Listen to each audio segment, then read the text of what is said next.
Hi, I'm Deirdre Rolfe. I'm a psychotherapist and counselor, and I'm the founder of Counselor on Call. I live in Australia. I'm originally from Canada, and my work specializes in helping people recover from complex relational trauma, particularly survivors of narcissistic and psychopathic abuse. I use a blend of evidence-based therapies, symbols, metaphors, and rituals, all viewed through an existential lens. I'm also an author of You're as Sick as Your Secrets, Dark Contracts, Breaking the Necks of Psychopathic and Narcissistic Abuse, Trauma Code, a 96-card deck of tools that will help you shift from surviving to thriving. And my third book is about to be released, the TR6 Trauma Model. It's just under peer review. So this is my second YouTube video, and it's entitled The Shadow's Dark Room, How Trauma Shapes Our Beliefs and How It Keeps Us Stuck. When we have lived through complex trauma, it can quietly build this internal default inside of us. That's a core belief. I'm not enough, or people don't really like me, or I'm not good enough. Bad things always happen to me. And whatever the belief is for you, it slowly begins to prime your brain without even realizing. We start scanning the world around us for proof, reread all the signs in the room, and it confirms this fear that we've carried all along. And at first we do this unconsciously in the hope of disproving it. And so we try to build connections and we work hard. We try to thrive, and yet every time life just seems to bring us down. And what really are ordinary disappointments, like a friend withdrawing or a job that doesn't work out, builds our default, makes it turn from a whisper to a loud voice. It's you. You're not good enough. You're the problem. And that keeps the wound reopening. It makes the triggers get stronger.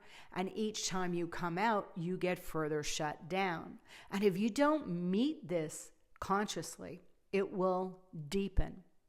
And then you'll start to notice that it progresses to anger, and that gives you a sense of power. What justice you couldn't get outside of you, you start finding for yourself within. And angry is illusionistic as a power source, because over time, you start to feel justified within yourself, and you stay in what is really a dark room.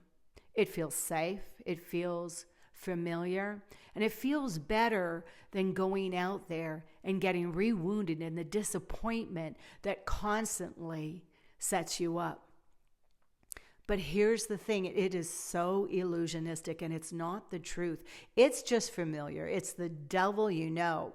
And so in existentialism, this lens is so powerful because it teaches us that the meaning we ascribe to our beliefs is not static. It's malleable. And we have the freedom to dig deeper and revisit that story and just ask ourselves, what does this really mean? Am I really seeing the truth?